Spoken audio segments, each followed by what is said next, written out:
तो झारखंड के इतिहास में ऐसे आज के इस दौर में एक भी विधायक का नाम बताइए। अरे विधायकी तो छोड़िए, हम अपने जान को हथेली में लेके घूम रहे हैं। जिस दिन 2 बजे रात को हम बेरमो में आए, हमारी गाड़ी में हमारा एक भी अंगरक्षक नहीं था। वे लोग सोच चुके थे।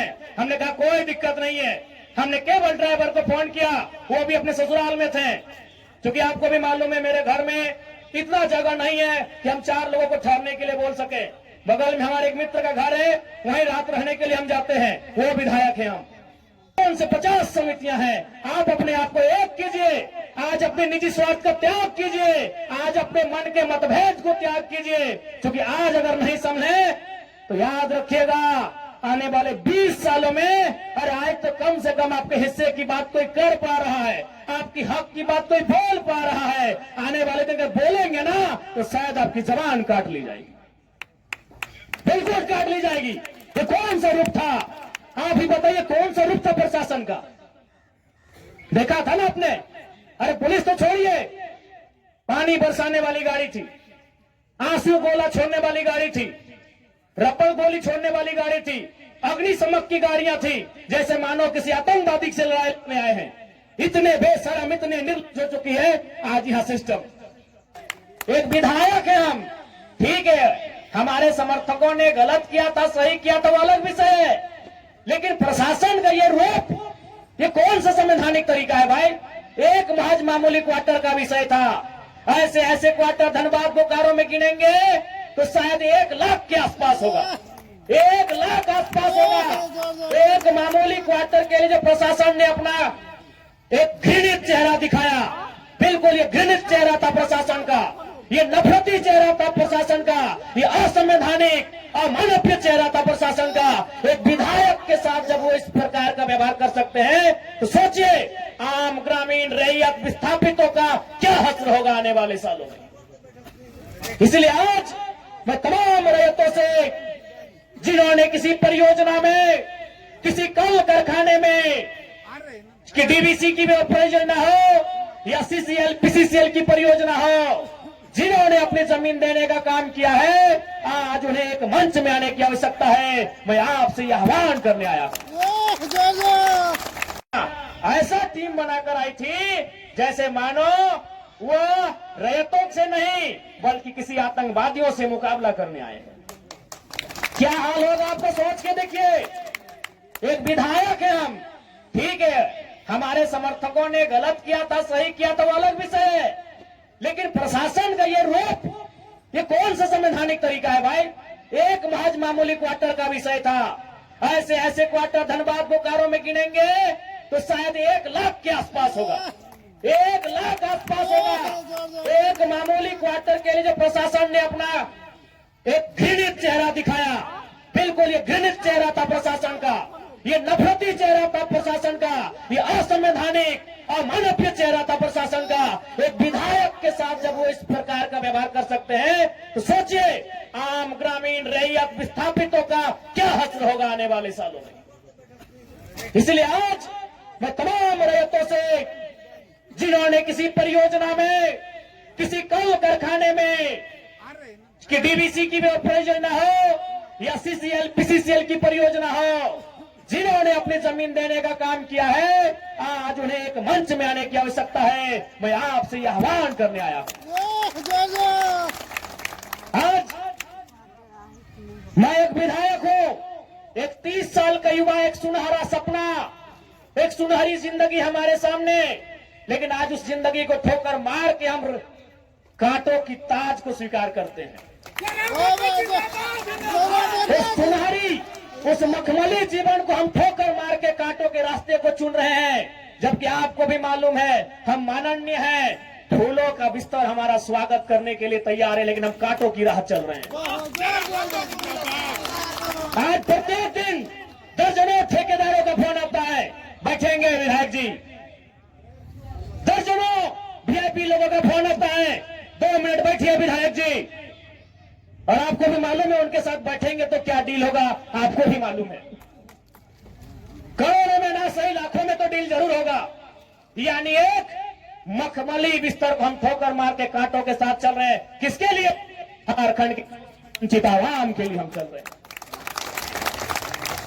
आज क्या कमी होगी, एक माननीय को क्या कमी हो सकती है भाई? हमें आवास मिलेगा, गाड़ी की सुविधा मिलेगी, टीए मिलेगा, हर प्रकार की सुविधा मिलेगी, भत्ता मिलेगा, हवाई यात्रा मिलेगा, रेलवे की यात्रा मिलेगी और लाखों रुपए की सैलरी मिलेगी। दरकिनार करते उस ऐशो आराम के जीवन को ठोकर मारते हुए हम आपके बीच विधायकी के साथ साथ अपनी जान को हथेली में लेके घूम रहे हैं। बताइए, तो झारखंड के इतिहास में ऐसे आज के इस दौर में एक भी विधायक का नाम बताइए। अरे विधायकी तो छोड़िए, हम अपने जान को हथेली में लेके घूम रहे हैं। जिस दिन 2 बजे रात को हम बैरवा में आए, हमारी गाड़ी में हमारा एक भी अंगरक्षक नहीं था। वे लोग सोच चुके थे। हमने कहा कोई दिक्कत नहीं है। हमने केवल ड्राइवर को फोन किया, वो भी अपने ससुराल में थे। क्योंकि आपको भी मालूम है मेरे घर में इतना जगह नहीं है कि हम 4 लोगों को ठहरने के लिए बोल सके। बगल में हमारे एक मित्र का घर है, वहीं रात रहने के लिए हम जाते हैं, वो विधायक है। हमने तुरंत कहा कि अगर हम अपने अंगरक्षक को लेने के लिए जाएंगे तो शायद 10 से 15 मिनट का लेट होगा। उतना देर में हम कम से कम डुमरी की दूरी पार कर जाएंगे। 20 किलोमीटर हम 15 मिनट में सफर कर जाएंगे। इसलिए अंगरक्षक को सोने दीजिए, हम अकेले आएंगे। हम अपने जान को, अपने जीवन को हथेली में रख के चल रहे हैं। किस लिए? ताकि आज झारखंड की शोषित वंचित जनता को न्याय मिल सके। तो आप इतना तो कर सकते हैं, एक 30 साल का लड़का अपने आराम के जीवन को छोड़कर, ऐसो आराम को छोड़कर आज आपके लिए कांटों के रास्ते में चलने के लिए तैयार है। आप कम से कम ये जो 15, 16, 50, 60 समितियां बना के रखे हैं विस्थापन के नाम में, क्या एक नहीं कर सकते हैं? आप जिस दिन एक करेंगे, इनको यहां से उखाड़ के फेंक देंगे। आप कीजिए। आज बीएसएल में भी हम जाते हैं, वहां 52 समितियां हैं।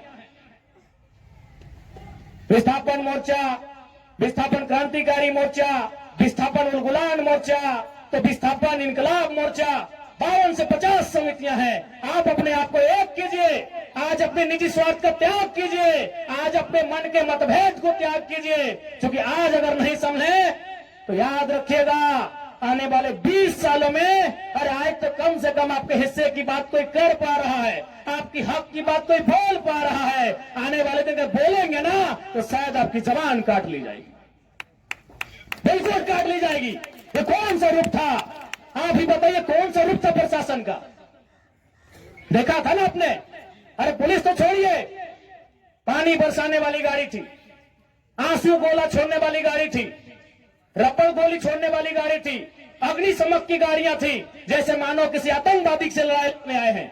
इतने बेशरम, इतने निर्लज हो चुकी है आज यहां सिस्टम।